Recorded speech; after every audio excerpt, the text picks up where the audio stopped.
Hey, Street Fighters, what's up? Guys, gals, and non-binary pals, we're glad that you're here. It's Wednesday night, time for a regular-ass street fight, just Brian and I. Like the old days, we started this thing out 8 years ago, yelling at each other's face, so we're down here to do the same, like old school. Thank you to everybody that listened to my interview with Antonia Crane. That was a really good and informative episode. Go back in the archives if you didn't check it out. Soldiers of Pole is a great organization. I suggest you sign up for their email list. Also, thank you to everybody that messaged us all about the Struggle Session crossover. It was one of our biggest episodes in a long time. A lot of people loved it. We got a bunch of response, a lot of extra downloads. So we're always happy to have Jack and Leslie on the show. And to those of you that came out to Chicago, that was a real big moment for us to hear the KJB chant instead of our intro music. Also to see how excited Leslie was to come out to Love Sosa by Chief Keef. So let's do this shit. It's Street Fight Radio. You want more of what we do? You want to support this thing? Help us spread this mess across the U.S. Head over to patreon.com/streetfightradio where you can find more bonus content, including live video, live extra audio, and bonus zines. All right. How you doing, Brian? Oh, I'm good. I'm great. I'm feeling good. That was a good time with Jack and Leslie. It was a lot of fun. We had a lot of fun. Jack is going to be on Shocktober talking about Howard Stern. So more Jack on the street fight. So there's that. All right. You know. Yes. No, they were very fun to hang out with. Very funny guys. Very good on stage. If you're gonna see them perform, if they're coming to your town, if they decide to do something, which I believe they will be doing more of after this thing, go see them. They're great. They're very funny dudes. They had us laughing. Yeah, they're extremely on point. You want to get to the gift section here? Let's look at our gifts. We got some gifts. Apparently there's candy, which I would like a piece of. To just start the show out would make me feel good, actually. Yeah. If you want to send anything to us, it's P.O. Box 82306, Columbus, Ohio 43202. We got this in the mail. We have something that we're going to do on the call-in show this week. Someone sent them some music stuff, so we'll get to that then. So this says, hey, Street Fight crew, I felt bad hearing y'all eating weird, gross candy you didn't like. I love you. Whoever wrote this, guy, gal, or non-binary pal, he, him, they, or he, she, they, him, her, thank you for saying that. You know, most people don't feel bad that we have to eat a bunch of gross candy, and they actually think it's cool that we have to eat a bunch of gross candy. And I don't like it. It's not fair. It's not part of the podcaster-listener relationship. So this says, these are probably the two best gummy candies I've had in years. We do love gummy. We're a big fan of that. Hope you enjoy them. Solidarity forever, Devin. Let me just say this, too. Nick Weiger of the Doughboys, he doesn't like gummies. And I think it's a ridiculous position to take. And actually, when he says he doesn't like them, it pisses me off a little bit. It's like kind of one of those, when people listen to us and we say bad stuff about, like, The Clash. Same thing. When you say something about gummies, it's just too much for me. I mean, stop it. It's like you're crossing a line. Stop being too edgy. You know? Okay, so what I'm looking at right here, this is called Gummy-Filled Turtles. This is from the Berkeley Bowl Marketplace. Gummy-Filled Turtles. So it's got like a creamier, like outside with a gummy center. And the gummy is very soft. These are very good. I got 30 assorted gummy fruits. 3D. And, 30. 3D. I mean, I thought it was 30 different ones. They look like gummies, so I'm going to eat these while we do the show. These are a little, these have like a creamy, the outside is something that's closer to, man, you remember there's like sherbet flavored, what were those candies that were, the hard candies that were sherbet flavored? Wow. Forever ago. I hate hard candy. Ooh, buddy, do I hate it. It's the worst. All right, you can try one of these if you want. This I like is too much. Good soft candy. All right, one more order of business before the street fight gets started here. The gummy turtles are good. It's like a little bit of, it's like a croissant or something, or like a cheese Danish with a little bit of fruit on top. Oh, no. I don't like cheese Danish. It is a little cheese Danishy with fruit on top. Oh, Jesus. This is the 3D gummy fruit. Now, this looks like this would like some cheap ass gummy would just be a half. It would just be flat on the back, right? They took them together. They made it one like whole apple. Clear, chewy. The 3Ds are good. This is like, I would say this is almost fourth dimensional. The grape ones are really good. Grape is a good flavor. So You want some of that, Jason? Candy, man. We're all candy people here. Okay, so before we get this started, the other thing I wanted to get to is, from time to time we do a Street Fight fundraiser. And right now, Kayla Wilson, one of our favorite hairdressers that will one day give me unicorn hair, has moved to Philadelphia, is in dire need of some help. So if you want, I'm raising money for Kayla right now. Just send money to the Street Fight Venmo, at Street Fight Radio on Venmo. We're going to try to get her rent paid and make sure that she's not in dire straits right now. It's tough to move to a different place, especially in her situation. I know people in the Facebook group have been keeping up with it, but send money to at Street Fight Radio on Venmo. I want to get that rent paid. Please make this happen. all right, let's do some fucking radio, man. Fuck yeah, it's Street Fight time. It's time for a street fight. I'm about to bubble. So I have had this story since August 26th. Sometimes you just don't get, or April 26th. Jeezy peasy. I don't know where I got this one. But it's been in the dock for quite a while. And I'm just gonna, it's a CBS News story, and I'll read the bullet points here at the top, which will probably give you an idea of what we're talking about. Amazon uses an automated system that tracks warehouse workers' productivity. And here's where the problem comes in. It can issue termination notices if they miss targets. Amazon says it is absolutely not true that the software alone is responsible for firing workers, noting that managers may intervene in dismissals. Union leaders are also expressing concern about how Amazon's move to cut delivery times from 2 days to 1 will affect workers. Now, So basically, the numbers print out. There's a piece of paper that suggests you for termination. Your boss can be like, oh, no, not them. I guess not them. right, do you think that happens often? No. Yeah. I just imagine you don't want to question the numbers because they put a lot of money into the numbers, and you're a rabble-rouser if you do. Right. No, well, like most jobs I've been at, there are always arguments about the numbers, right? Like I've never worked at a place where people were like, oh, the numbers. Yeah, those are great. Like the numbers are good. Number one, at a place like Amazon, and the first thing I think there's two things we need to tie together when we talk about this, okay? There is the third thing that I mentioned. Union leaders are expressing concern about how Amazon's move to cut delivery times from 2 days to 1 day will affect workers. And then just to repeat myself, and the first point is Amazon uses an automated system that tracks warehouse workers' productivity and can issue termination notices if they miss targets, which is to say they are going to keep ratcheting this number up. I mean, going from 2 to 1 is going to require a lot of extra effort. Well, and I mean, that's a lot. 1 day is unreasonable. No, to me, no one should think. have stuff the next day. Exactly. You go to the store. You can go to fucking the store, and you can get whatever you want in 1 day. You're allowed to do that. I'm Yeah, not it's gonna always- yell at you for that. I go to the store every day. We've talked about it. It's a problem I have that a lot of other people have, by the way. I have gotten messages of support from people who say I also go to the grocery store every day. So it's just, Brett thinks it's weird. Jason thinks it's weird. Everybody thinks it's a little bit weird. They're all wrong because I have people who sympathize with me. But I think that like this system, this Amazon system, number one, we hear so much about people getting fired from this place. We hear so much about the numbers, right?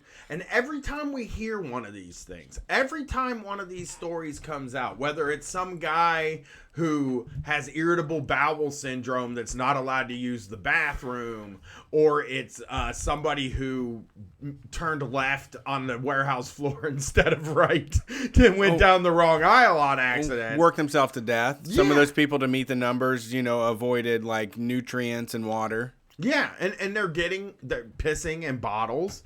Amazon automatically denies every one of these things. When we read these stories, we always get to hear Amazon's side, and Amazon's side is always that this stuff doesn't happen. And I think, personally, like, I don't think that the managers have a lot of say in who gets fired. I've never worked at a job where my manager could save my job. My immediate manager at any place has never been able to save my job. Yeah, this thing is bullshit, because if you've ever done this thing, it's like they just got rid of the person. Like, the computer decided before, it's just that fucking, Ben had to come out and show me a spreadsheet and say that I wasn't doing enough and that I'm going to be fired, Yeah. I mean, it's just a matter of they just stopped having a person deliver the news. It's the computer is just like, this ain't going to work. Right. So The Verge originally posted this in an article called How Amazon Automatically Tracks and Fires Warehouse Workers for Productivity. Another thing I want to say, and this is actually something I hear about on the road a lot. We hear this from people when they talk to us after shows. A lot of people who have gotten fired for productivity, and it generally feels like bullshit to them. And like it generally smells like bullshit. And a lot of times, even in my mind, a lot of people I know that have been fired for productivity, I feel it's been bullshit because I've never been fired for productivity. Wow. and that does say something. It does, right? And the reason why is something we've said on this show a million times. If those motherfuckers like you, they don't care if you do anything. They will do anything to keep you if they just think you're a cool person and they like you. I'm serious. Yeah, we did.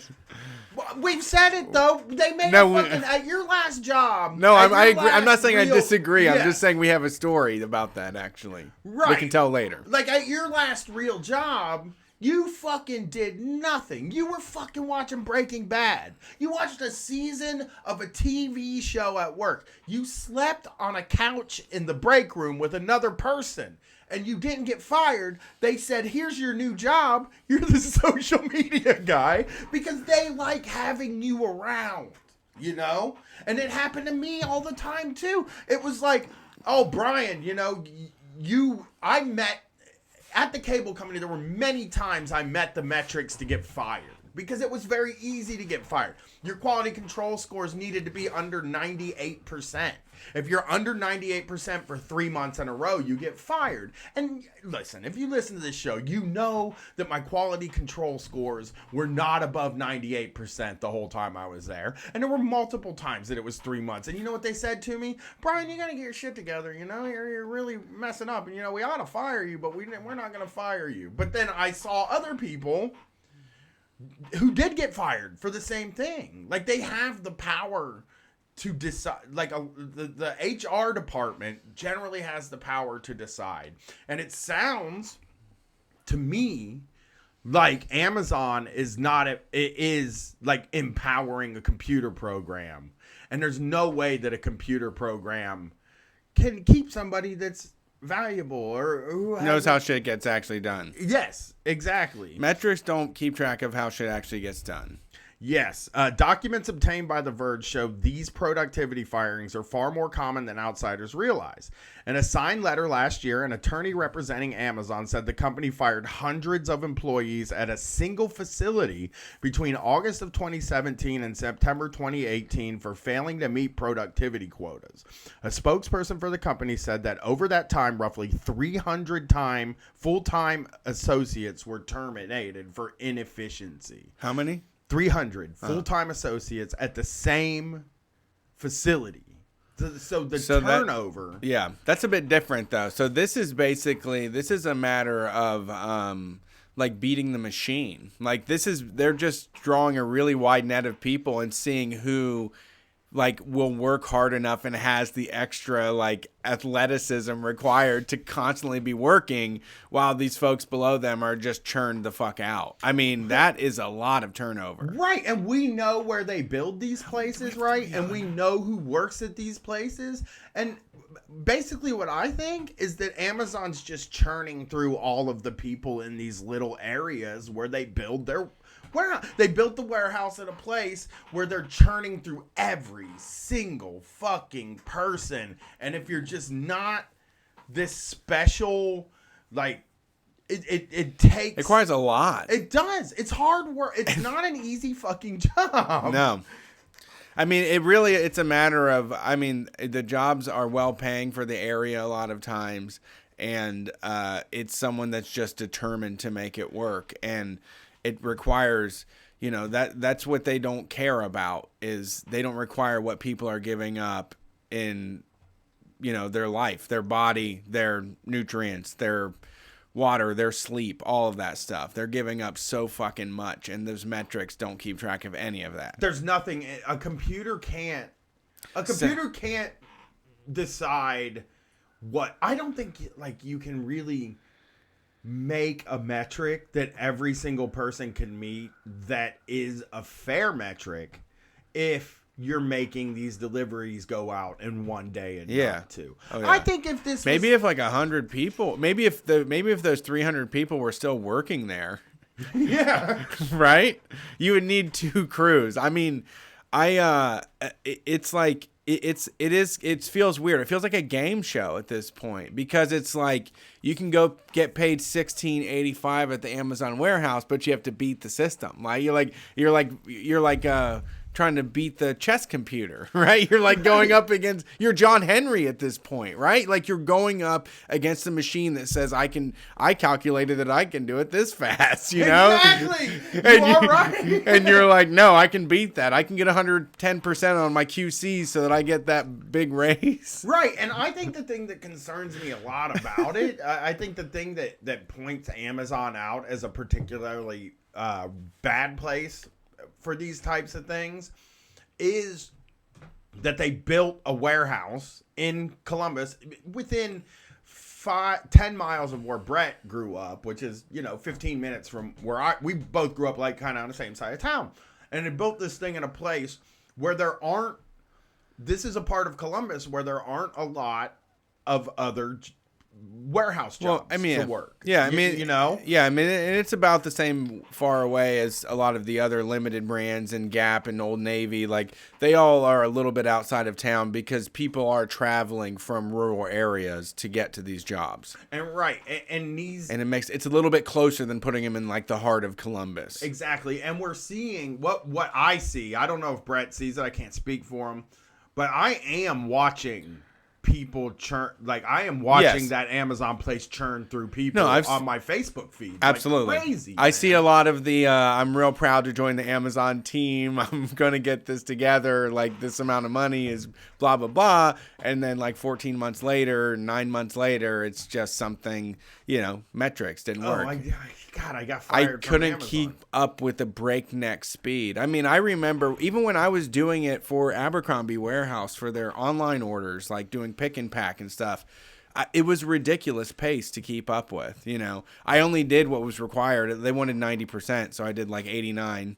But for everybody else, it was just I don't know how they could do it. It's like it's not doable. Like this has to be slowed down. We have to expect less. We have to have like a dinner table conversation with everybody about how one day, because shipping is not reasonable. What we're doing is not what we're doing is not. What we're doing now is not sustainable or reasonable and cannot be sped up. When I saw a Walmart billboard that said 1 day shipping, no membership required. Like they're just losing all the money that they can to try to get stuff to you the next day. Yeah, and this system goes so far as to track time off task, which the company abbreviates as TOT. If workers break from scanning packages for too long, the system automatically generates warnings and eventually the employee can be fired. Some facility workers have said that they avoid bathroom breaks to keep their time in line with expectations. Amazon says that retraining is part of the process to get workers up to standard and that it only changes rates when more than 75% of workers at a facility are meeting goals. Yeah. So basically they're willing to change it to a point where they have to fire 25% of the people that work at the facility too. Yeah. And I remember, man, there's just some days that you can really crush it at work and you can get in the flow and just get things done. But when they were requiring it all the time and you have nothing to do, it's those off days when they're like, no, we require 90 boxes per hour. And it's like, no one's making fucking orders right now. I can't even get it. Or like I'm doing these gigantic things that are killing my numbers. You know, there's so many ways that metrics, we have people write in and call in all the time about how metrics don't work. Well, and you're right about that too, that we have talked to a lot of people that work for like UPS or work for FedEx or Amazon or Walmart or any of these places. And there is no allowance given to size of what you're dealing with. There is no like a fucking treadmill is a box. Yeah. And a fucking Hummel figurine is a box. Yeah. And like these are all the pieces. Same thing. They're just pieces. Piece per hour. Yeah. Yeah. For it says the names on the, so basically Amazon consistently terminates fulfillment center associates for failing to repeatedly meet the standardized productivity rates, the company's attorney wrote in a letter. Amazon terminated the employee,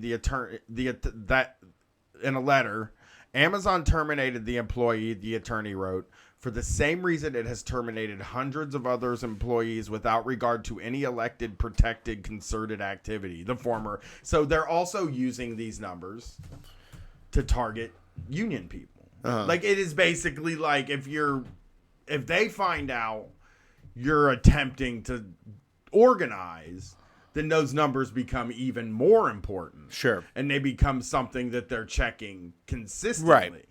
And I just know that like I've worked at a lot of places that have a lot of requirements for the amount of work you're supposed to do, whether it's a call center with 6-minute call times, whether it's the cable company with the QC rates and the amount of jobs that you have to get done during the day. And it is never fair. It is never fair to the employee what they expect in these positions. So, yeah, that is Amazon with a computer program that's firing people, here's the thing and can I say a positive for this? Sure. Can I just give a positive for the computer firing people? It means that human resources is beginning to automated and we aren't going to have them anymore. Hopefully human resources loses their jobs. So there is that. Google also has a new rule at their workplace in Silicon Valley. And this new rule, I got this from HRmorning.com. I'm reading a lot of human resources news lately. Yeah, you're getting the insider stuff. Well, I am. Like, that's where I'm looking to find out, like, what these people are saying. Google has told its employees to cut out political debate and politics at work. Smart. The company put out employee guidelines last week, according to the widely published news reports, informing staffers that disrupting the workday to have a raging debate over politics or the latest news story does not help build community. Well, yeah, it costs them money, really. It's what they don't want to say. I would say that, like, you're not working if you're arguing.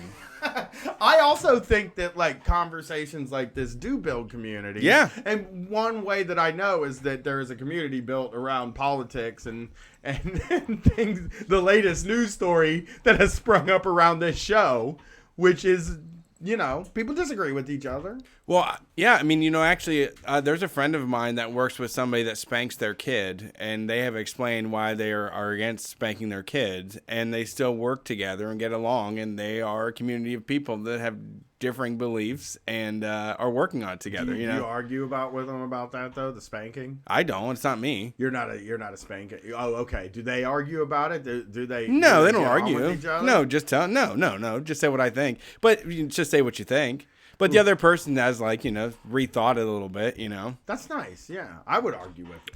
Like, usually when it comes to spanking, I'm against, of course, obviously. And well, once you have them, though, you really want to spank them. I mean, more than anything, you just want to grab them by the arm, pull out a socket, and just spank them. Right, but that is, like, those impulses that I know, it's the bad, yeah. Feel guilty you have to for. go around it. Yeah. That's you have to sidestep it. That is one of those, like, you have these weird impulses as a parent to do some of the kind of same stuff that your parents did. Like, you start to understand. Yeah, you could just shut this whole thing down right now.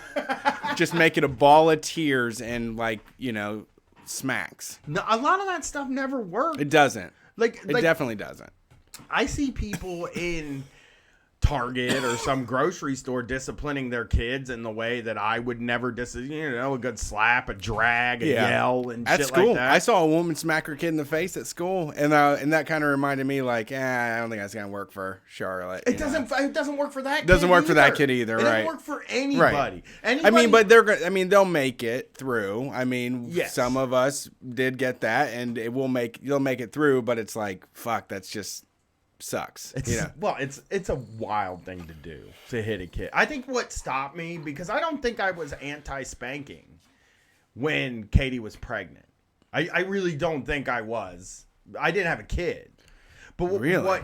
Yeah, but I can explain like how it happened. I know the thought process that happened for me, and that was and I'm not trying to like Louis C.K. this or anything, but kids don't know anything. They have not lived on this planet for very long. They've not experienced any of the stuff that we have experienced, right? So I just They don't know no better. Yeah, hitting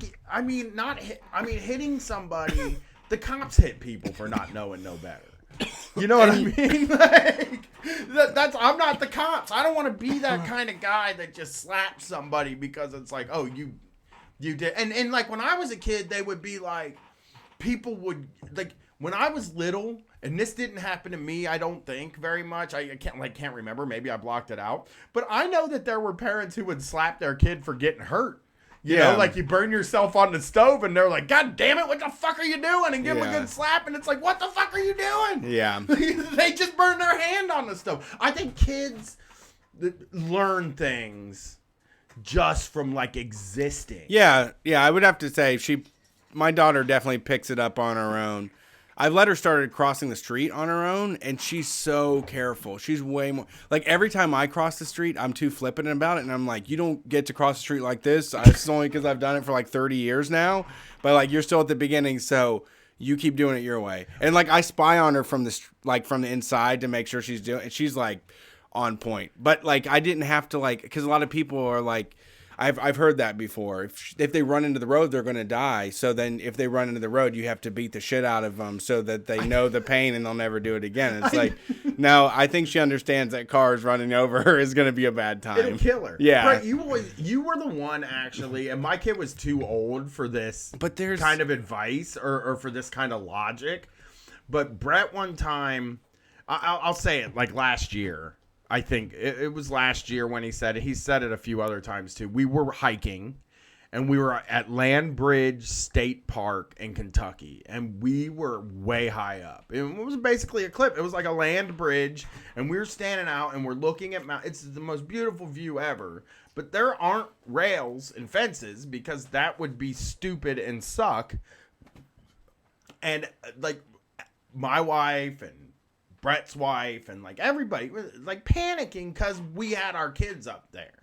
It had nothing to do with our kids. But Brett said something like, once a kid is like 4, they know that if they fall off a cliff, they die, and they don't want to do that. Yeah. No, I mean, you pretty much self-preservation. Especially if everything's going well for you, like one of our kids, like, self-preservation. You're like, I'm not getting fucked up on that shit. No way. Yeah. No way. Yeah, I mean, they weren't going to jump off. I mean, Charlotte didn't even get close enough. I got closer than anybody else, and everybody else was terrified.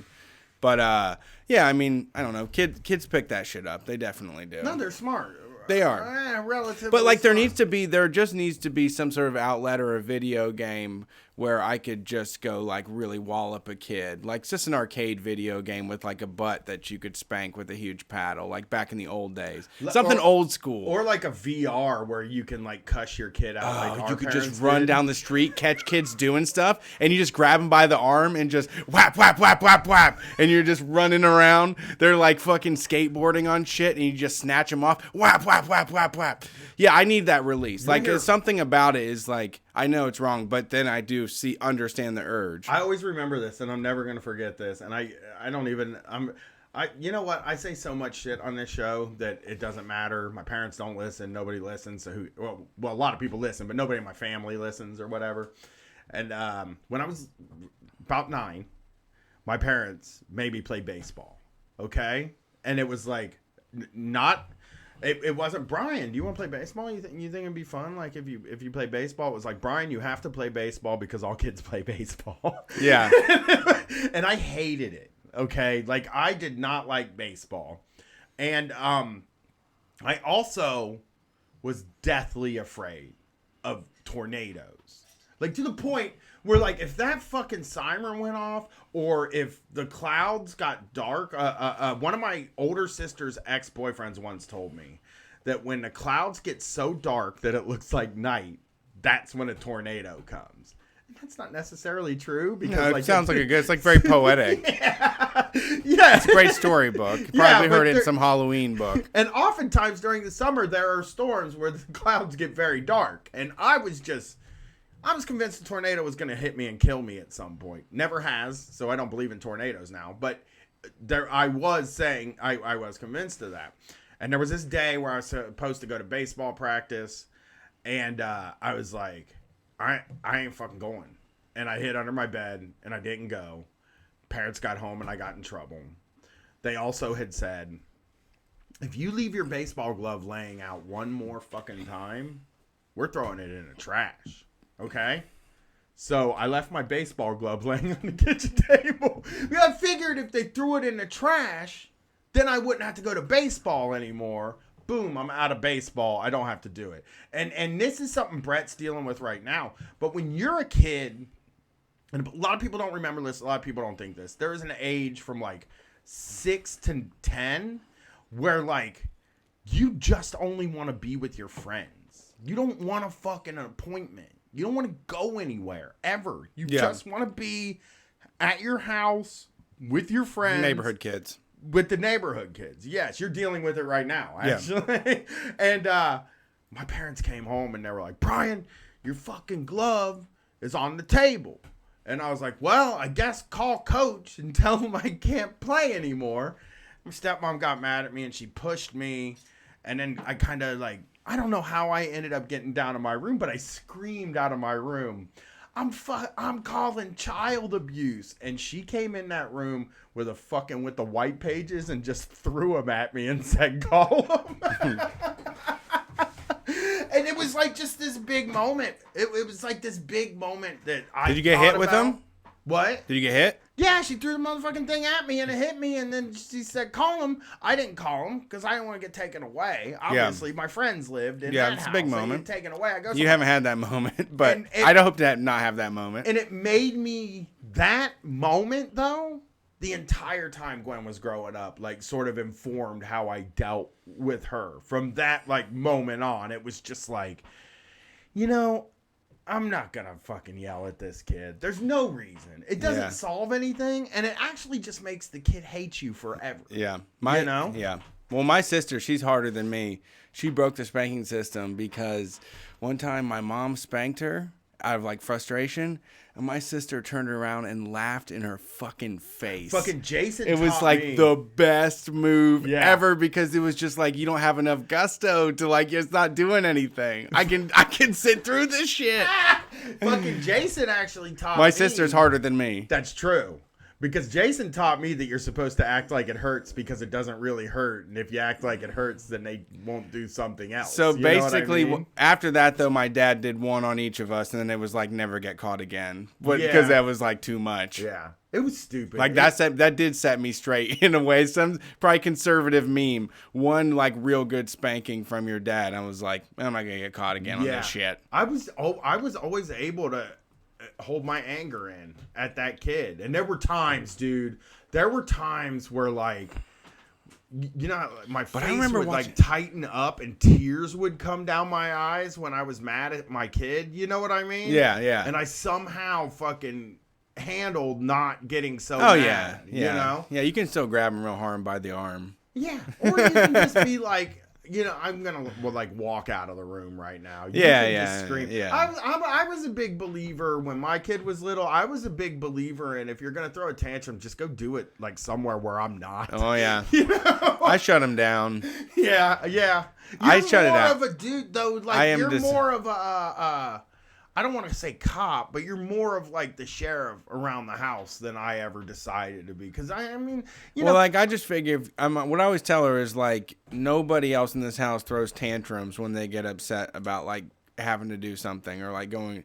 No one else cries in this house when they don't get their way. So you can't do that. You like there's other people here and you can't just cry when you don't get your way. There's no place in this world where that's acceptable. So you just cut that shit out right now. Right. If you have to brush your teeth, it's either brush your teeth and go to timeout or brush your teeth and don't cry about it.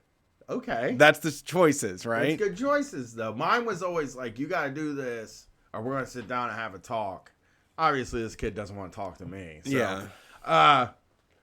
We are in full swing of school though. School back for the year. Yeah, it's been an interesting year to me. I've gotten some really great gossip lately. First year of high school. First year of high school has the best gossip. A new girl who had a boyfriend who was a junior. She was a freshman. He was a junior. This was a very scandalous relationship within that school. She broke up with him because he tried cocaine. Okay. So that's the pretty latest wild. Good Yeah, rumor. yeah. But I was like, dying. That's scandalous, dude. There's just so many. And listen to me. Rich kid school. Yeah. By the way, we are talking, and this is a great way to talk about this because a lot of conservatives talk about like inner city schools or they talk about these bad schools full of like. You know, they're usually talking about black kids and stuff. Thugs. Like yeah. And they're wanding them when they come into school. They're searching lockers. They're bringing the dog through the school to smell lockers and shit like that. And arresting people. These right? rich kids are doing way more debaucherous shit. They get all the money for it. Right.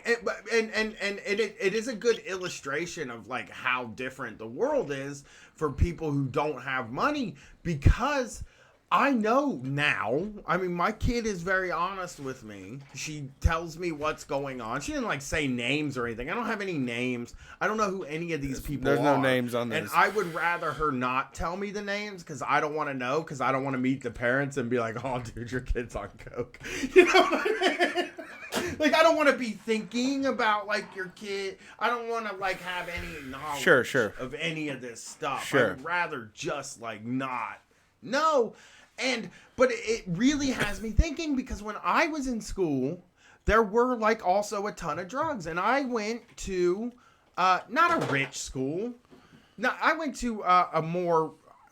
You would say sort of an exurb or well, it's every school kind of rural, but people aren't getting arrested at the school that my daughter goes to, and people weren't really getting arrested at the school that I go. They were getting in trouble. Yeah, we were getting sent home. We had a sting operation at my high school with an undercover cop. Tell me how this happened. He had a relationship and shit with a girl. 21 Jump Street shit. Yes, like a 27-year-old fucking cop.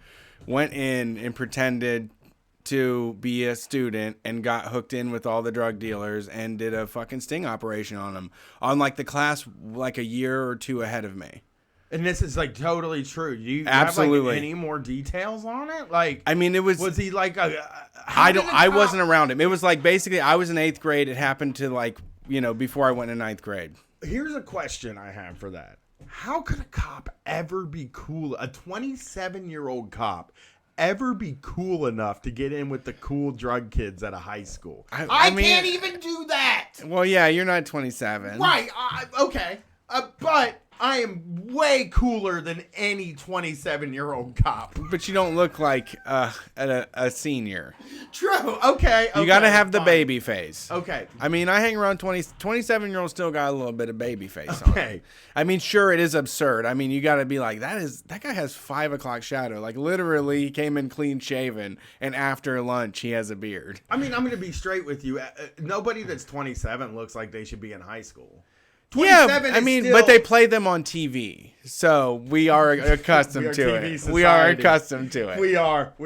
That's but true. But sure, we I learn mean, everything from TV. 17-year-olds look so young to me. Oh my god! But yeah, somehow it did happen. It totally worked. That never happened at my school. They brought the dog through, and they searched lockers. That happened every single year. Yeah, that always happened. Yeah, they did that at our school. They brought the dog through. They searched log. I'm trying to think. The only time I know of anybody really getting busted was Jason. Like, he was always getting in trouble. He got busted at a football game because he was drunk and he was sweating and it smelled like beer.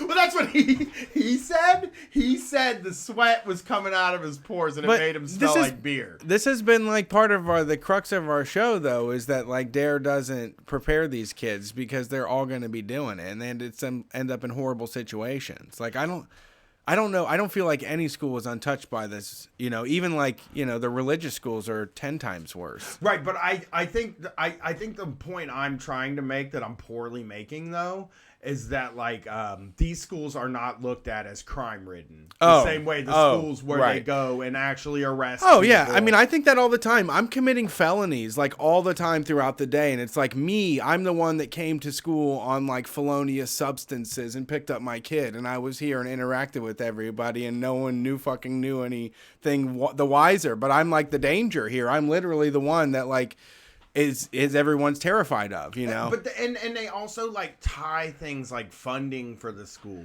and kids get their lives ruined before they get started. Yeah, because of this. But that doesn't happen. That doesn't happen. Yeah, there's no school. Everywhere. There's no school to prison pipeline in your neck of the woods. Yes, exactly. And it like to deny that because I see people deny that kind of things exist, or a lot of racists will say that there is like a criminality gene. But the fact is, all these crimes are happening everywhere. Yeah. Like, there's the same amount of crime everywhere. Now, when you start talking about robbery and things like that, murder, home invasions and stuff like that, you're talking about crimes of desperation that are a different thing. You know, that could probably be wiped out too with a little bit of money. Yeah. You know? But yeah, I mean, you're talking about drugs. Yeah. I mean, there's more money in the school for kids to spend money on drugs there. There's more money for hydro in your school than the public school. Well, I've been giving a lot of thought too about cigarettes, right? Like ever since we drove through Richmond, Virginia, we drove by the Marlboro factory. I think we drove by it, and I was kind of like, you know, this place is going to go out of business soon. Kids hate cigarettes now. They just hate them. But they got all those motherfucking kids on those Juuls now. Like, they got them. Like, the tobacco companies went and grabbed them. They still were able to get a hold of them and still get money out. I mean, there's always a percentage of us that are going to do that stuff. I mean, there's just I just am always the risk taker, and I'm always the person that does that thing. So I am just, you know, I'm not surprised that other people are, because that just is how it's always been in my mind. Right. It just shows how capitalism, like, it's one of those, like, capitalism will find a way, you know? Like we wipe all these things out. Did we talk about me having a frank conversation with the kid about drugs at the beginning of the school year on the show yet? I don't know, because I would love to. I think it's something that like I don't think a lot of people would know, but if we talked about it, I apologize. You're gonna hear it again. If we didn't, here you go.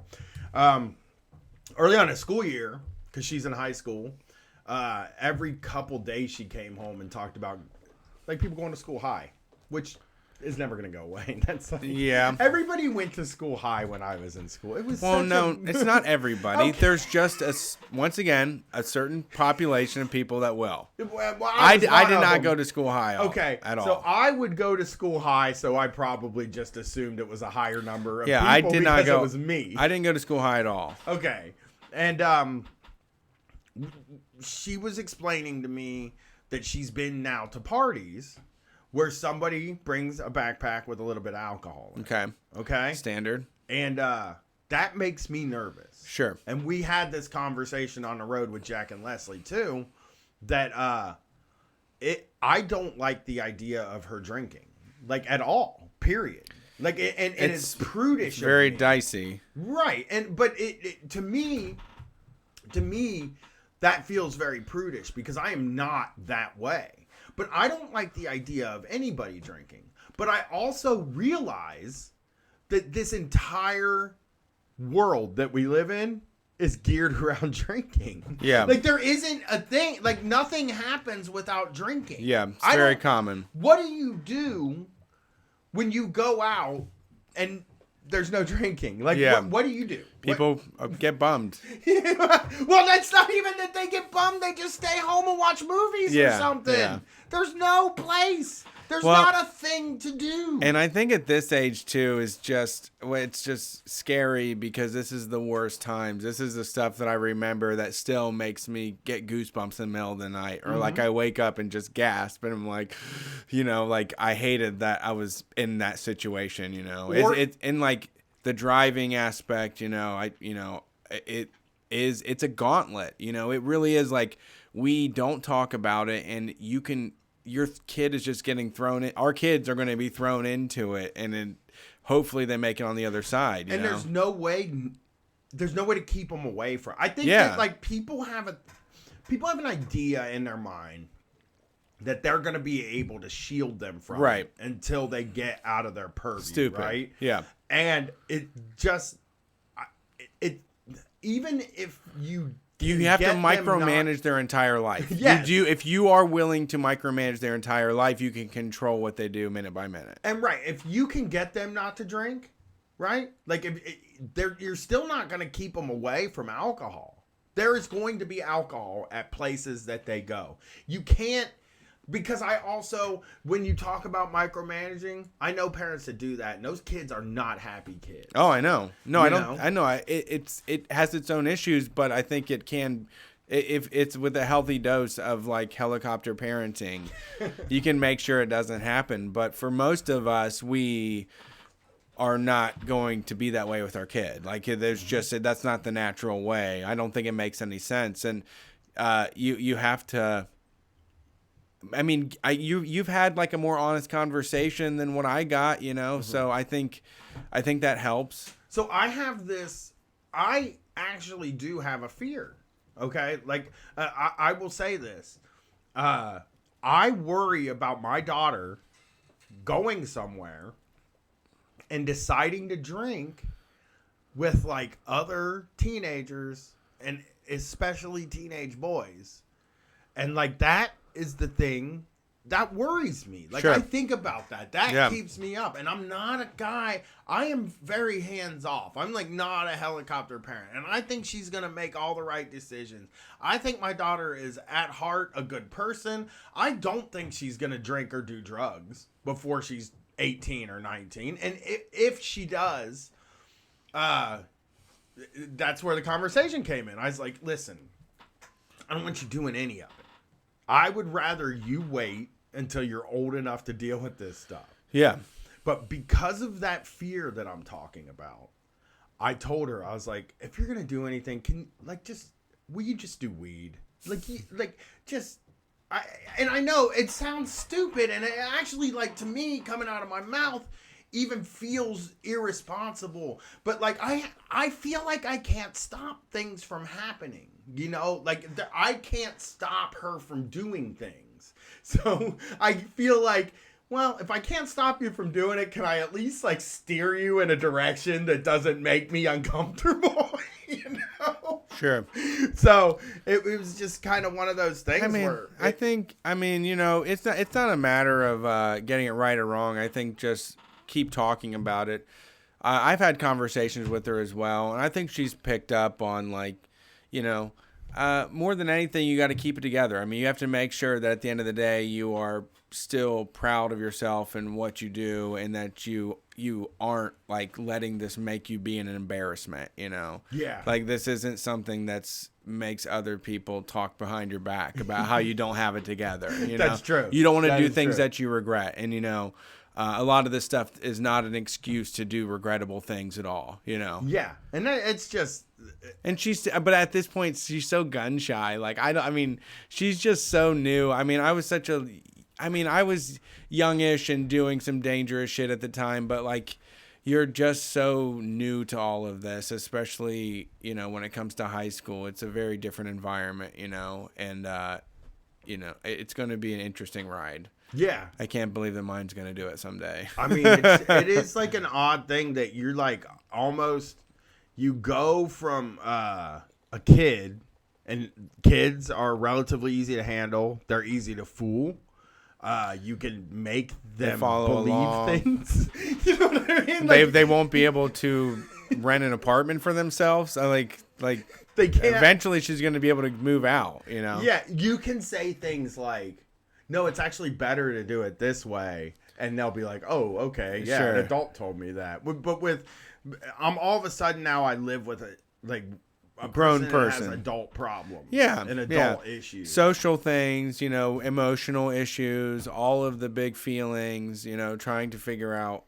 And, me and you spend a lot of time on the show talking about that stuff. It is foundational. It does stick with you for a very long time. And most workplaces end up being very close to a lot of that. You meet a lot of the same archetypes and everything, You're right. But there is, things that you have to, foundational experiences that, you have to work through in your life are going to happen. I do feel that too. I do think like, I said this to you recently, when she was first born, they laid her on that little table. And I stood there and looked at her, and I said, some dude is going to hurt her feelings someday. Yeah. Or woman. Like at the time, it was like, some dude's going to hurt her feelings someday. And now I look at her, and I'm like, she needs some dude to hurt her feelings someday. Like, it's just, that's part of it. And I remember you gotta just get through it. Sitting on my front porch, just blubbering and crying like a baby because this girl left me. And, I want my kid I want that to happen to her. Instead of spanking, she can have that. That's her spanking. I mean, I'm gonna be peeking out and watching her bubbling like a baby and snot bubbles coming out. I'm gonna be relishing it. That's my payback. I mean, I'm gonna like sit next to her, and I'm gonna like kind of pat her back and be like, "Oh man, it happens to all of us. It really does. It's horrible." Yeah, it's not so bad, really. I mean, that guy was probably worthless. Most people are. Just Yeah, keep it moving. First of all, I'm pretty 99% sure that I'm not going to like her boyfriends because, like, kids that age are just dorks. Like, I know the guys she likes, and they're dorks. Yeah, you know what I mean? Okay. Like, on TikTok, I see them. Okay. No, they're just dork. I don't think they're bad. Okay. I'm not worried about them. It's just they got that hair that young people have. Yeah, I love that hair. I'm so jealous. I love that hair. I do. That hairline, it's like 2 inches from their eyebrow. It's like right here, and it's so thick. Like you can't even see their scalp at all. And it just makes me wither and die every time I see it. They do have abs, which is annoying. Yeah. They're just so sinewy. I know. I'm like these boys have fucking abs. No, they know how to do Pinterest like core and shit. Core like workouts. I hate them. They have all the body science. They know they have all the supplements. They know how to stack all of it. So here is here's another HR story I wanted to cover on this episode. This is written by some dork named Rich Henson. So I'm gonna read his verbiage. Good name. So it'll make it sound like I'm an ass. I mean, really, can you blame him? Little white lies about cell phone service and Wi-Fi are acceptable to half. 49% of U.S. employees to avoid workplace interruptions while on vacation, according to the 2019 Vacation Confidence Survey released by Alliance Global Assistance. Email creep, when work obligations encroach on personal time, affects 2/3 of workers who feel the need to check in with the office while on vacation. Hence, blaming limited phone service or crappy Wi-Fi has become the excuse du jour for employees this summer. The most likely to use the excuse are, this right here is going to prove a Brett Payne, Murder Brian point forever. Millennials, 59% because they're smart. They're like the smartest. Like the top of smartness. Gen Xers, 49%. Not that... 49% that are lying to work is what do you think of that? This is the amount of people that are lying to work about checking their emails? Yeah, so you're on vacation, your work's sending you emails, you're not getting it, they're fucking annoyed at you for not getting it, and you're like, oh, couldn't check it. Crappy Wi-Fi. Yeah. What do you think of 49%? Yeah, 59% I think is a good number. Bootlickers. I mean, just you get to roll with it. I mean, it's one of those things where it's procedural at that point. Basically, I'm on vacation. I'm not required to do any extra effort. I wouldn't ask the same of you. Please, let's just finish this when I get back to town. What percentage of them do you think are like me and say, I ain't fucking answering that, I'm on vacation? So 51% of people are like, hold on, I have to take this. I have to go get a hotspot. I have to go drive to the local hotspot. I'm going to go to the library. I mean, 49% are lying. 51% are apparently like not lying from what I can tell. Yes. Okay. So there's a percentage in there of that 51% that are just not doing it and saying I'm on fucking vacation. Yeah. I also, I do know that like people are very afraid to do that still too. So it might be a lower number than we think. That's so weird. I mean, I think it's, I don't know if people are afraid to do it because everyone that does it, everyone respects. Like in the office, like if they say Brian's the guy that he's on vacation, we can't do anything. There is, I think, somebody, there's a matter of the grinding culture. There is a lot of people that are like, well, I want to do the extra effort thing. So they take it upon themselves. I don't know if it's required. I feel like everyone can be like, motherfucker, I was on vacation. Yeah. That's vacation. It's vacation. It's vacation. Period. It's vacation. No one can hold you up for that. Well, here is where me and Brett are right. Exactly. And it is a statement we made when Struggle Session was on the show. Old people like to work. They love it. Yeah, that's the thing. Like, I do know people that are signing up for more. Boomers. Yeah. Only 32% lie. Oh, my God. The rest of them are answering them motherfucking emails or hopefully saying, fuck you, I'm not doing it, I'm on vacation. You take your grandma on a Caribbean cruise and she's answering emails. You take grandma to watch the grandkids. She's like, oh, hold on a second. I gotta go answer this email. Yeah. Come on. Here's the interesting stuff, though. While men and women are equally honest or dishonest, with no difference between the sexes at 49% each, those earning more than $50,000 a year are significantly more likely to use the excuse compared to those earning less than $50,000 a year. That's true. I get that. I mean, once you make, a big part of making that money, like what we talked to with Jack and Leslie last week about, you do have to be, in a way, very confident that you are valuable. So you have to you do have to demand like respect, and you have to kind of say, thanks for the email, but I'm on vacation. You just have to come up with an auto reply and let people take it. Right. 50, like Erica does that. Erica does not answer emails. Like she's just like, fuck them. Because she's earned it, like, once you've gotten there. This also, I have to say, none of these people are customer service people because those folks never get vacation and they don't have to check emails. That's true. People that make more than $50,000 a year being significantly more likely to say that they had bad Wi-Fi or phone connection so they couldn't answer emails makes some sense to me. And it is also... The underpaid people want to be grateful. And the underpaid people, the ones that are going to make it, like in Amazon. This is, once again, it's the Amazon model. The most dedicated, the person that will not give up, the person that will not take a break and just go on vacation, even when they make $38,000 a year, they will still check their emails. That's the one that's going to keep their job. And it says, so who's the most likely person to pull the I'm cutting out excuse? Okay? And it has it. It has the demo of it. Okay. A white, college educated, not me, millennial, me, who is married, me, with children, me, and working full time. Yep. For an annual salary of more than $50,000 a year. No. In the Northeast. No. a quarter of all working Americans, that's 24%, make a point not to go on vacations in places where poor cell reception or Wi-Fi access could disrupt their connection to the office.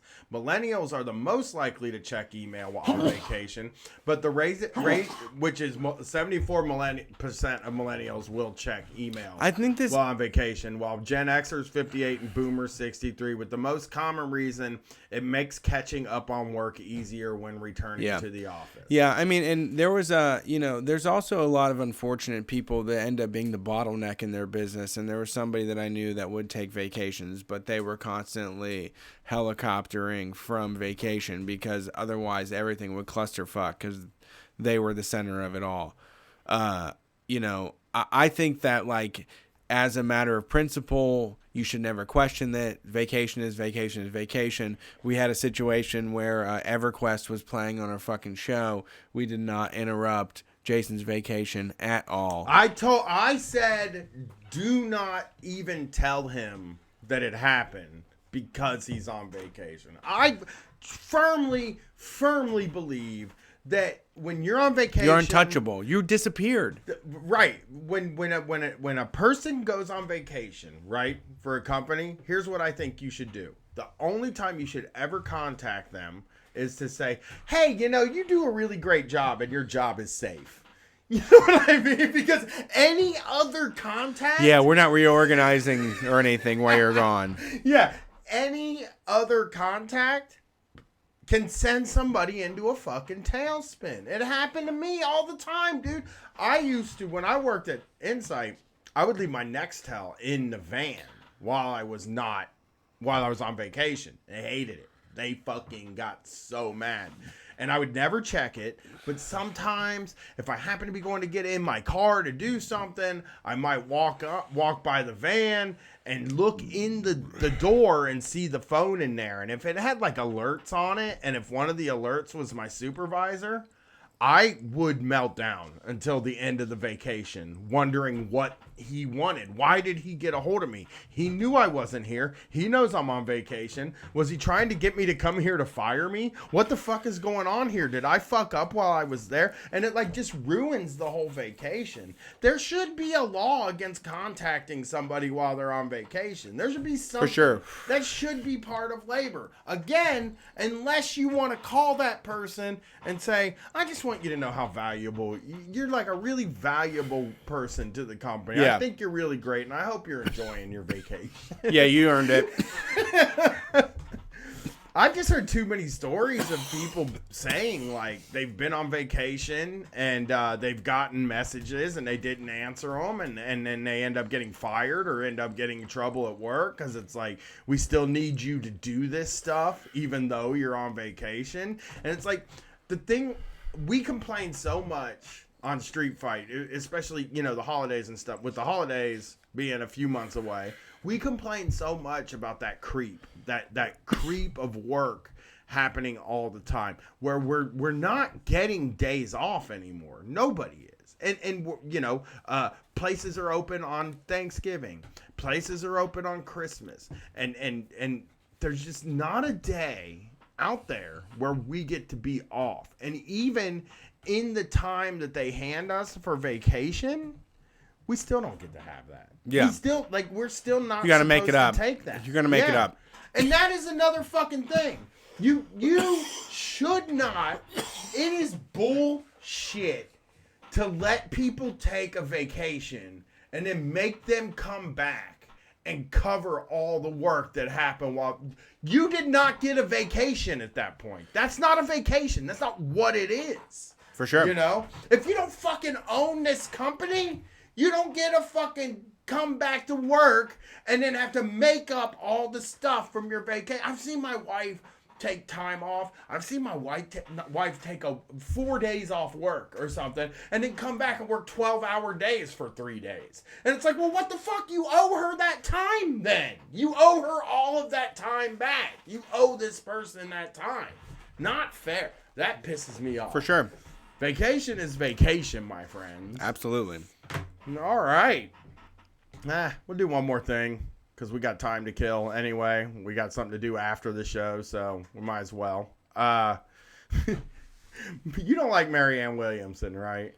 No, she's You're like- bullshit. You're like not a fan, even though she has some of your politics. I mean, I'm down with it, but I think that she's wrong. I mean, she's too surface level. It's just like, it doesn't hit hard enough. You know, I think that, like, when you say something like Martin Luther King ran on love, I think that's wrong. Like, people got beat up for that.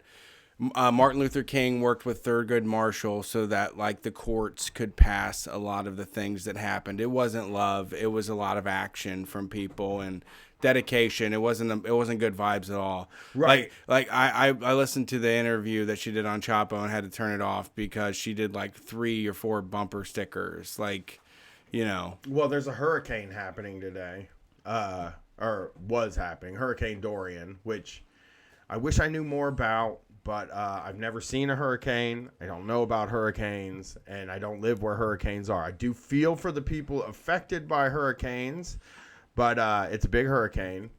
And she tweeted, as she's running for president, "The Bahamas, Florida, Georgia, and the Carolinas may all be in our prayers now. Millions of us seeing Dorian turn away from land is not a wacky idea. It's a creative use of the power of the mind. 2 minutes of prayer, visualization, meditation for those in the way of the storm." So I think that this is exactly the same as praying. It is. No, I mean, but it's effective. It's an effective way to tell people to dedicate their time towards that. But 2 minutes of thinking about it, I don't think it's gonna do much. I guess what I'm getting at is that like it doesn't feel like what she is saying. I don't want her to be the president, okay? Like, I don't want anybody to be the president, but I don't think she should be the president of the United States. I'm not saying that.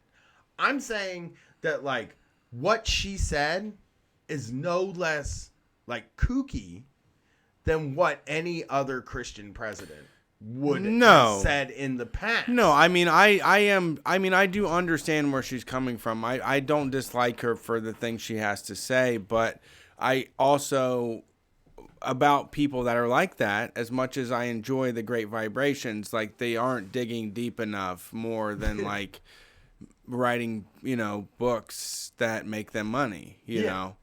Yeah. Like, I mean, I think there needs to be a more activation of people to make this world the way that she believes it could be. Yeah. You can't, like, just think things and it's going to be great. Right. It's The Secret. It's all of those things. Like, that is funny, though. It does work. I mean, it does work. It does direct my own life. Like, when I choose to get in those thought patterns that are positive and push towards that, but it requires effort and it requires a lot more, than just thinking about it. And it is true. And there's people that aren't, right now we have like all these liberal people that are like afraid of guns, and they are going to let this right wing collect all the guns and live by this narrative that someday we're going to have this civil war, and they're just going to sit idly by and pretend like nothing is happening around them except for that they wanted it to be a happy place, and it's like, we have to make it a happy place. We have to, like, stand up and demand it to be a happy place, not just will it or think about it. I mean, it's funny because I very early on in Street Fight, I think, had this thing in my mind that we would actually, not me and Brett personally, but that, like, if there was a mass sort of pop culture or just cultural moment that got everybody to think completely differently, like in this way that we think and stuff, that everything changes overnight. It does. But I think that's true. I mean, I don't think it's false. I don't think it's bullshit that, like, if you could get and have these conversations and get people to feel this way, that things would change. Right. But I think it, like, also is like there is a certain amount of work, and there's a certain amount of, like, actual action that needs to take place. And I also, again, the reason I brought this up, because she deleted this tweet, is that, like, framing what she said as being some weird kooky thing when all of our presidents have been Christian men seems to me very weird because I think And- Christianity is just as kooky as that. And you know what? And I honor anybody's call for that. So when somebody like that asks for 2 minutes to contemplate on it, I am thinking about what's going on there, and it will probably move me to do something about it. You know, like I don't think it's like unnecessary to have that in the world. I mean, the cultural change is a necessary thing, but you know, it's a matter of really challenging people and making them feel uncomfortable, which I don't feel a lot of that does. No, she's not I trying don't to do think a lot of that, it doesn't make people feel uncomfortable in a way that we need right now. You know, actually, we did wrestling this week, and there was a lady in the aisle next to us that sat down during the national anthem. Like, I was real fucked. I was on 2 hits of acid, and it started playing. And then I was like, what's going on? And then I realized the national anthem was playing. So I like shot down and sat down in my seat. And when I looked over, there was a lady over there. And at the end of the wrestling show, I went over and introduced myself. And I was like, hey, thanks. It was nice to see somebody else who was sitting down. And she was like, oh, yeah, I've been doing that forever. You know, Yeah, she's you like, and her like really bonded though, because Brett for some reason decided to not like any of the guys that she liked, and they were kind of fighting the whole Sure. night in a weird way. Fun, good naturedly, like, oh fuck him. Brett's like, oh fuck you, and she's like, hey, don't say that to him, and then Brett's like, hey, yeah, fuck him. And Well, stuff. It was good. Can we do the wrestling story? Yeah, Let's Yeah, start. go Let's for start it. at the beginning. So we went to the reason that this whole struggle session tour happened was because we went to go see AEW wrestling, and on the way in Chicago, Illinois, there are toll roads everywhere, and so we stopped at one. And what happened? A cop looked in the window and said, hey, what are you doing? And I said, I didn't answer at all, actually, because I'm driving and paying a toll is what I'm doing. And he said, where's your seatbelt? And it wasn't on. I didn't put it on. I'm going to be completely honest here. I don't wear my seatbelt a lot of times. He's allowed to. I wear mine.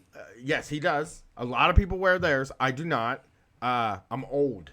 That's why. Sure. That's all I'm going to say is that I'm pre-seatbelt laws, pre-strict seatbelt laws. I think 72 is when they came Okay, in. well, I think they're bullshit. Okay? Like, I was big. If I would have been around when the seatbelt laws were passed, I would have been a guy that would be against it. Sure. I'd be fucking yelling. I'd be Absolutely. like Ron Paul out there just screaming on TV about this thing. Uh-huh. But truthfully, I do want to wear my seatbelt, and I do put it on a lot of times. I just haven't made it a habit in my life, if I'm going to be completely honest. It's Sure. just like not a habit. So I have to, make a concerted effort to do it. I did not do it that time. Yeah, we're at the stop. He's like throwing 60 cents. He's like paying this lady, and this. What does he lean over and say to you? What are you doing? What are you doing? Yeah. That's it. And I said nothing. I'm paying. He's like, pull up over here. You're not wearing a seatbelt. And what bothered me about it more than anything was, yes, I'm going to admit that I was not wearing a seatbelt. That was wrong. I should have been wearing a seatbelt. I know that's the law. I know he had every right to get me. He did win there. It is not fair to get somebody when they have to reach in their pocket to get money out of their Yeah. pocket to pay a person for a seatbelt violation. That's what I have to say, anybody. You need to practice saying this. You need to practice saying, oh, I took it off to get into my wallet. Right. Because if you say, that's what I've always said is like, they're like, why aren't you wearing your seatbelt? And I'm like, well, I took it off to get my fucking ID out. And Well, they're and like, all right, fine. they got people in front of us too. Yeah, did they got like a few another people. group. They were just getting people. And They at were this just point, doing that. I did actually have 2 hits of acid. I also had like an extra 4 hits of acid with me, and a little vial, like a little extra old cocaine vial in my bag. I had Ativan in my pocket illegally, not Yeah, prescribed. prescription. And so we're sitting there, and all I'm thinking is like, they want us to bust out of this car. Like, as soon as I get out of this car, it's going to be handcuff time. Actually, what he kept saying, which I found weird, because I don't think they actually wanted us to get out of the car, but Brett kept saying, like, they want us to get out of this fucking car so they can arrest us. Well, I just wanted to. I wanted it to be over. They let us sit there for like 14 minutes, and it just kept boiling over to the point where I wanted to just get out and say, "Can we finish this? Can I just give you my fucking debit card right now? We can fucking go. Can I throw some cash at you, you motherfucker?" God damn it, I forgot to bring that over here, too. But It's over $100. It's $165 ticket. Yep. It's fucking absolute bullshit. And again, this is like when I got fired from Kroger for going to Lollapalooza. Okay, I should not have been fired because I did when I called in and said I was sick. I had a hangover, and I know I sounded really sick because I had a hangover, and they fired me anyway because they said I was fake calling off. And I always got mad about that because I was like, I have sick time. I'm allowed to fucking call off work. I'm sick, kind of, you know. In a couple hours, I'm going to get up and be fine and go see Lollapalooza. But as of right now, I'm fired. And that's what it felt like to me. It was like, yes, I'm breaking the law, but you got me like in a really unfair spot. Yeah, there. bullshit manner. Yeah. So we ended up pulling away. And we drive all the way to the venue. And when we get there, we're looking for parking. And Brian drives down the side street. We pull to this place. He's like, it's $20 on the left. It's $10 on the right. We pull into the place. And Brian's like, do you have $10? I hand him a 20. This guy, he rolls down the window. He jumps in. He goes, oh, hey, guys, what's going on? And we're like, we wanted to park. And Brian hands him $20. And he takes the money and he goes, fuck that. You guys are fucking cool. I don't want your money. What's going on right now? You're like, what are you fucking doing right now? He told us we looked very cool. He's and like, that we deserved to not have to pay. He's like, yeah, he was like, you guys look fucking cool. I'm not going to charge you. He's like, what are you getting into? And I'm like, well, I'm on a couple hits of acid right now. You want some acid, man? He was like, oh shit, the last time I did that, I ended up naked in jail. And I was like, well, I don't want to do that to you. And he was like, oh, no, you're cool, man. I'll tell you what, anytime you come here, just say, hey, buddy said I could park here. You can park for free, man. You never have to pay again. And we're like, okay, sounds great. We were actually theorizing that is the secret parking guy code. Yes. Where, like, if you go anywhere, you can be like, anywhere. Hey, Buddy told me that I could just park here and then you can park for free. Buddy's like not the name. Carney It's a Carney code, possibly. I mean, parking guys are a special breed. Like, people that run parking. Here's the thing about the parking, though. The alley across the street had, like, a really professional-looking sign. And it cost $20 to park there. The parking lot that we pulled into had a very makeshift looking sign, and it was only $10. And so my guess is that guy just set up shop on his own and got enough money where he felt okay. It was just like, go ahead and park, cool dude. Well, it was weird because when we were leaving, we walked past him, and he was sitting in the front passenger seat of a car. He was sitting in the driver's seat of a car, just counting money and laughing hysterically. So much he was just money. Going, just like 20s and fucking just laughing his ass off. And I couldn't figure out, like, why he didn't take our fucking money. We need to get a sign. I think that's what we need now. We need a vest. I'll give anybody with a vest $10. Anybody that he had a vest. He did. He was wearing a vest and he had a big fucking pile of money. He didn't have any tickets on him or anything to put in your window or anything, but he had a big stack of money and he had a vest and charged the people that pulled in front of us. The other guys came pulling. Oh, in yeah. And he charged them. Everyone else got charged. He fucking told us we looked cool and just let us park. He said, back in, man. They don't even block this road after the show. You guys are going to get out of here quicker than everybody else. That guy rocked, man. Thank you, buddy. When we did end up in wrestling, we met some guys from Long Island, New Jersey, or where were they from? They were from Long Island. Long Island. And they were like, hey, man, hey, I love fucking coming out for wrestling, though. There's no good drugs around, though. The wrestling shows are really dried up. And I'm like, well, I can give you some acid, man. He's like, really? And so I went into the porta potty, and I gave him and his buddy some acid. They threw it right in their mouths as soon as they got it. And they were probably the worst possible people to give acid. I got to start not using my real name. I'm going to start coming up with a code name if I hand out drugs to people because they would seem like real assholes. But I bet they were having the best they had time. the best time of their life. Them like 200 more times during the show. Yeah, every smoke break, we would catch up with them, and they were like, dude, the fucking lights, they're crazy, man. It was cool. That match, what'd you think of that match? I thought it was great. I can't wait to meet them after the show at the after party. Yeah. Which, you know. Don't go to the after party. All right, we're It done. was fun. It was a good show. Loved it. Thanks everybody supporting us. We are doing that fundraiser right now for Kayla. Please help her out. Give money at Venmo. Venmo at Street Fight Radio. Your funds. I want to get that rent paid. Let's do this shit. You can find more of what we do on social media. We're at Street Fights WCRS on Facebook, Twitter, Instagram, Snapchat, all that shit. You can find us on Twitch. We're at Street Fight Radio. We'll see you on Sunday for the call-in show. Peace.